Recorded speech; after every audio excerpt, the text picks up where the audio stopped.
This is the Daily Blast from the New Republic, produced and presented by the DSR Network. I'm your host, Greg Sargent.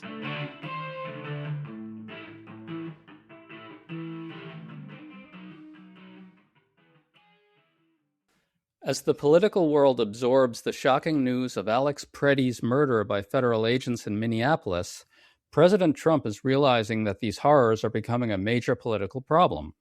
He just sent his border czar to Minnesota and even claimed he had a constructive conversation with Minnesota's Democratic governor. Meanwhile, numerous reports show Republicans and even senior ICE officials panicking about the situation.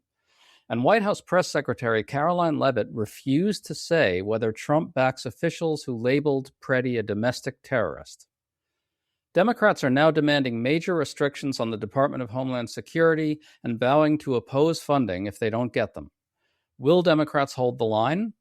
We're talking today to Senator Chris Murphy, who's been a leader in calling for a serious congressional effort in restraining ICE. Senator Murphy, thanks so much for joining us. Yeah, absolutely. Good to be with you. So just to recap, after the horrific murder of Alex Preddy in Minneapolis, Democratic senators vowed not to fund the Department of Homeland Security without major restrictions on it, and maybe not to fund it at all. Democrats are debating what to demand from Republicans in the White House to restrict ICE. Senator, where are those discussions among Democrats right now? Well, we're working it through. I've been on the phone, pretty constantly over the last 3 to 4 days trying to get consensus. Obviously, I have been of the mind for a while that it made no sense to fund a Department of Homeland Security that was out of control even before these last two murders. To me, it looked like it was a violation of our oath to hand billions of dollars to a Trump Department of Homeland Security that every single day is violating the law. I think it's important for us to understand that this is not just about Minneapolis. I understand that the country is seized by the mayhem and the chaos there, the murder of American citizens. But in every state all across the country, there is a degree of terrorism happening. I was in Texas last week, Greg, and I spent the morning at a immigration court. This is a place where legal immigrants are showing up to apply for asylum. And what's happening there is, just fundamentally immoral. These immigrants are coming to the courtroom, they're going in for their hearing, they're advancing their case, and then they walk out of the door and they get disappeared by ICE, never to be seen again. So whatever reforms we construct have to apply not just to what's happening on the ground in Minneapolis, although I think that should be our primary focus, but to the illegality that's happening all over the country right now. Well, let's just back up and look at what's happening with Trump right now. Trump just announced that he's sending border czar Tom Homan to Minnesota. He claimed he had a constructive call with Governor Tim Walz. Meanwhile, we're seeing Republicans splitting, Senator Bill Cassidy and others calling for a full investigation. Some in the administration are leaking that the politics of this have turned against them. Anonymous ICE officials are leaking that there's extreme frustration with DHS for blaming shooting victims. Senator, I think Trump wants to be seen as trying to get the situation under control amid Republican panic. How do you read it from your side? I don't know. I'm glad you're optimistic. First of all, what a low bar we have for Republicans. The story is that Republicans are splitting because they want a state investigation of a murder. That's something that we never, ever argued about. Of course, a state has a right to investigate a murder of its citizen. There is no sign that Republicans are breaking on anything that it would actually have a substantive change in the way that ICE and DHS are operating. Tom Homan is not some avatar of restraint. He's been lying through his teeth about what ICE has been doing since he was put on the job. He's a fundamentally corrupt leader and somebody who has been cheerleading the brutality from the start. So I hope that things are going to change in Minneapolis for the sake of the citizens of that city. But I don't want to put too much optimism in the sort of rumblings we've heard out of the White House today. Let's see for ourselves what happens on the ground. I want to play some audio of Caroline Leavitt, the White House press secretary. First, here she is refusing to say whether Trump endorses Stephen Miller's description of Preddy as a domestic terrorist. Secretary Noem said Alex Preddy committed an act of domestic terrorism. Stephen Miller labeled Preddy a domestic terrorist. Does the president agree with them? Look, as I've said, I have not heard the president characterize Mr. Preddy in that way. However, I have heard the president say he wants to let the facts in the investigation lead itself. Was he alarmed to hear his top officials referring to him in that way, rushing to that judgment? Danny, go ahead. Thanks, Caroline. And here she basically says Homan will replace Greg Bovino as the point man in Minneapolis, essentially throwing Bovino under the bus. Is Gregory Bovino also going to remain in Minnesota overseeing these ICE operations? Mr. Bovino is a wonderful man, and he's a great professional.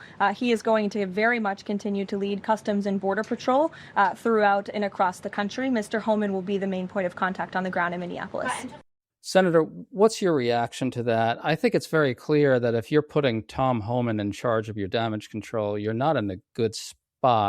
Accepting your point about how we don't really know how they view this and they're completely out of control, I think that there's some clear evidence now that Trump himself seems to recognize that there's a real political problem here, especially in labeling these victims domestic terrorists. Right, and an assassin, right? I mean, within minutes of that shooting, they were labeling him a domestic terrorist and an assassin, when everyone could see with their own eyes exactly what happened, which was that he was exercising his First Amendment rights, that ICE and CBP approached him, and that he was murdered. And I think it's just bone-chilling to the American public that our federal officials at the highest level lie to us, and that Trump hasn't cleared up what his top advisors have said. Caroline Leavitt had an opportunity there to say Donald Trump does not believe that he's a domestic terrorist. He does not believe that he was an assassin, but she won't do that. And yes, their bench is Tom Homan.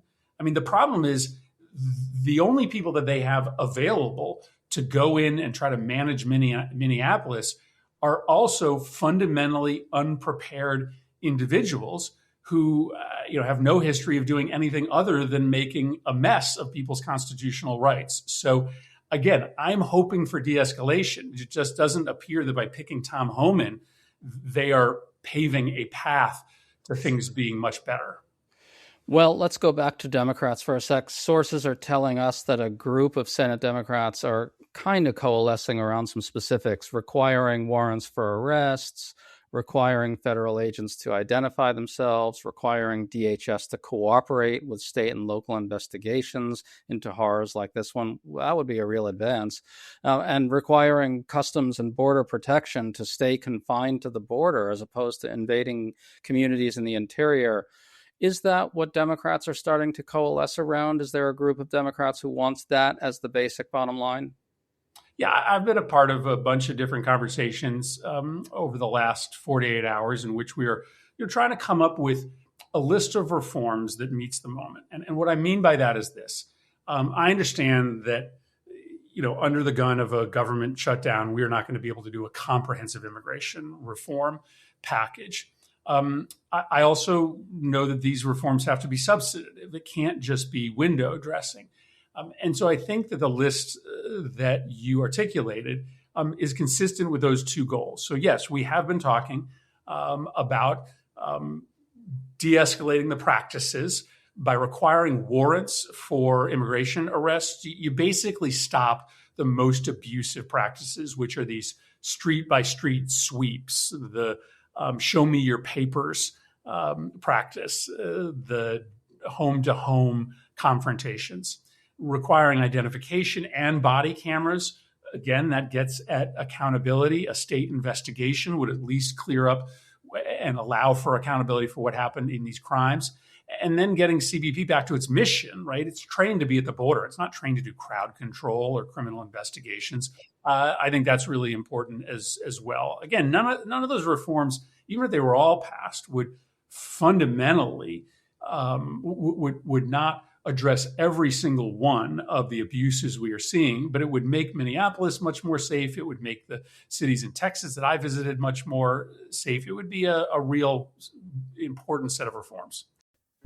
To stay up to date on all the news that you need to know, There's no better place than right here on the DSR network. And there's no better way to enjoy the DSR network than by becoming a member. Members enjoy an ad-free listening experience, access to our Discord community, exclusive content, early episode access, and more.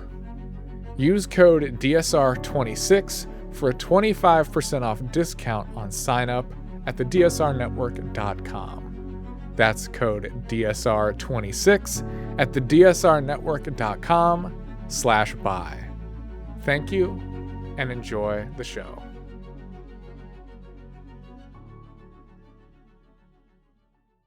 Well, can I ask, do you expect at the end of the day that that's essentially what Democrats will demand in exchange for any funding for DHS? That basic package? Yeah, I mean, I think I can't say that. That is certainly a package that unites a lot of Democrats. I would add to that list restrictions of ICE and CBP operating in sensitive places like churches and schools. But this full conversation of the caucus, has really begun after Alex Preddy's murder, and I think in the next 24 to 48 hours, you'll hear what our consensus requests are. Now, of course, it requires Republicans to agree with us, but I think when people see what we're asking for, they'll see that it's reasonable. That it really is simply about getting ICE back to obeying the law. And I think there'll be a real groundswell of support across the country behind the reasonable but impactful reforms that we're going to be asking and demanding. Well, so let's kind of look ahead. Do you expect the entire Democratic caucus to hold the line here? It's sort of easy to see a handful of Democrats breaking away and supporting continued funding to DHS. How do you see that unfolding? And would you urge Senator Schumer to make sure that doesn't happen? Would you urge Senator Schumer to keep the caucus united behind no funding unless you do this package of restrictions? Well, I would be a fool to make a prediction. Obviously, we have a really diverse caucus. I think we held together very well when we were demanding an end to the plan to increase people's healthcare premiums. But then in the end, we had a handful of Democrats that crossed over and, ultimately agreed to something that, was not sufficient to protect our citizens. I don't know what's going to happen this time around. I think right now, my sense is that we are pretty united around A, demanding that there be a separate standalone vote on the Department of Homeland Security budget, and B, that there will be a conversation around significant restraints. But, beyond that, I just can't predict. I can't predict the future. Right. Just to clarify for people, what you're referring to there is that Democrats want to advance other appropriations bills separate from DHS funding before the deadline. Do you expect Trump and Republicans to agree to that? I guess indications are that they won't. And if not, what happens then? You really need Democrats to hold the damn line here and refuse to budge, right? Until they get what they want in terms of DHS restrictions. Well, I mean, that's not an unreasonable request at all, especially after Alex Preddy's murder, is to simply say, let's isolate the budget that we have disagreements on, and then we can pass those other budgets. Now, disclosure, I'm not a big fan of those other budgets. I don't think the Department of Defense budget or the Department of Transportation budget actually have sufficient restraints against Trump's illegality in those departments. But I submit that there are probably enough Democrats who will cross over and vote with Republicans to fund DOD, the State Department, the Department of Transportation, the Department of Housing and Urban Development. So if Thune chooses to keep those all lumped together, then it's his decision to shut down half of the federal government. I think Democrats would be prepared to vote on all those other budgets. Those departments would stay open, and the fight would just be over to the Department of Homeland Security. So if there's a shutdown, a broad shutdown of many federal agencies, that's Republicans' decision. That's a Republican shutdown. Right. And given the emergency that is clearly unfolding in places like Minneapolis, you would think that it would be an easy case for Democrats to make. They could just say, look, we're in the middle of an actual serious emergency. Americans are getting killed by their own government. We're not doing this. We're not going to vote for a funding bill if you're not going to have a real debate over what to do about this, right? Yeah, and listen, this is a moral moment, right? I know that sometimes Democrats are, afraid or reluctant to engage in a fight on the issue of immigration or border security, because I think we believe that we, too consistently in the past have lost those fights. This president has lost any political advantage he has on the issue of immigration and border security, because people don't believe anything that's happening in Minneapolis has to do with border security. But B, it's not really an issue about immigration or border security any longer. It's an issue of abuse of power. It's an issue of humanity and morality. And that's a fight that we can win, again, because we aren't demanding broad immigration reform. We are simply saying, stop murdering U.S. citizens. Stop purposefully evading the law. We want ICE to behave lawfully. And if they do that, they will likely get enough Democratic votes to pass this budget. That is absolutely a fight that we can win. Right. And I think a lot of liberals worry that the Democratic leadership in the Senate and potentially maybe a small block of senators doesn't see it the way you see it. And I think you're absolutely right. I'd even go further and say I think Trump is losing the country on immigration itself. But so it would really be a catastrophe for the party at this point if senators broke and supported something insufficient in terms of restricting DHS. Would it not? I mean, you've been willing to sort of push the party in this kind of direction. It sure seems to me like it would be an absolute calamity for the party if something goes wrong and they don't really get actual restrictions on DHS. Well, I do think that we've reached another one of these breaking points where the public is, looking at a runaway democracy, and they feel like maybe no one can save it. Well, Senate Democrats are in a position to save it because they do need our votes to fund this illegality. And I think if people don't see us fighting on something as existential as whether we condone the federal government murdering our own citizens, then there will be a mass withdrawal from politics altogether.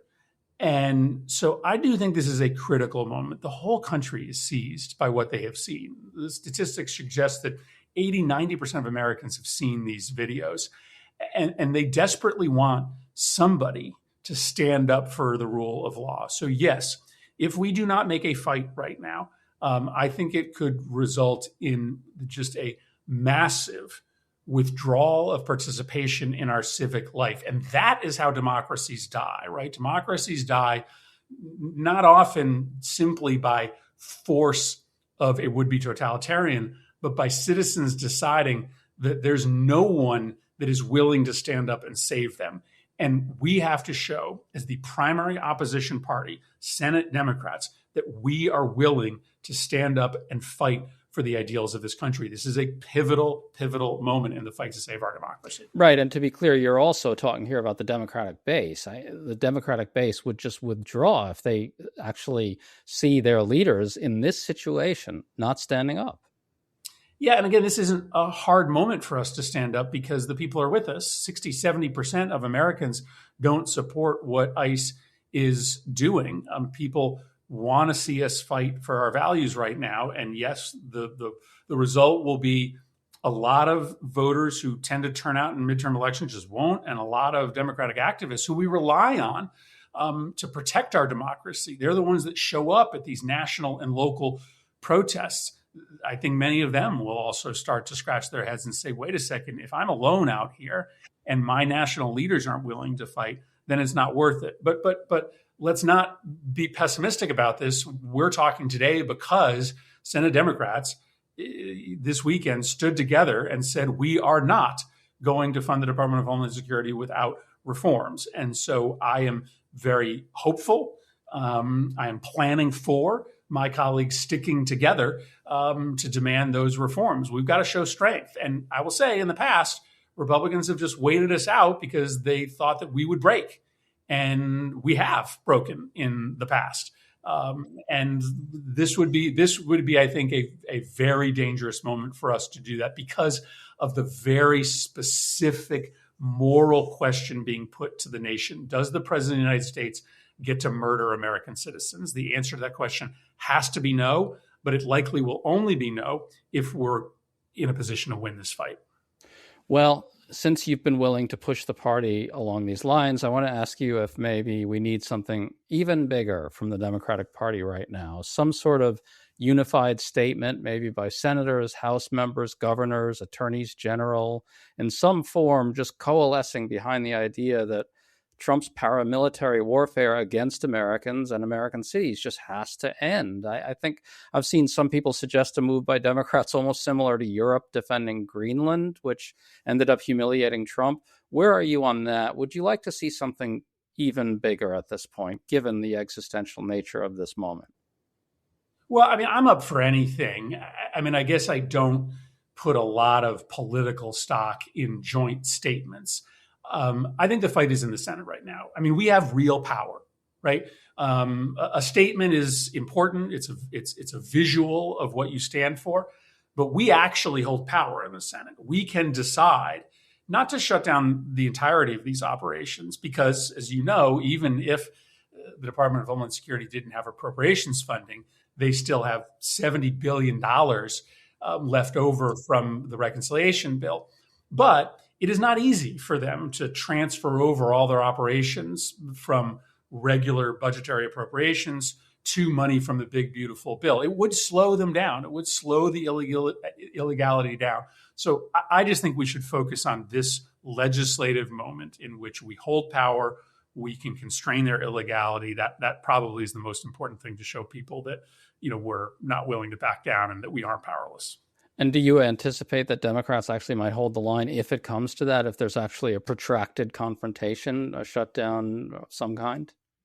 Well, I plan for success always. So I'm planning for success here. And listen, we're going to be in constant contact with our colleagues. I'm sure there will be offers from Republicans or even offers from the White House to make, paper changes, executive orders, right?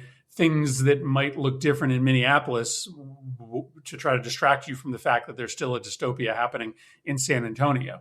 And so for those of us who know immigration law well, who have worked in and around immigration law and ICE enforcement for years, our job is to help our colleagues not fall for reforms that are paper thin. Senator Chris Murphy, best of luck at this mission. It's pretty damn important. Thanks so much for coming on with us. Thanks, man.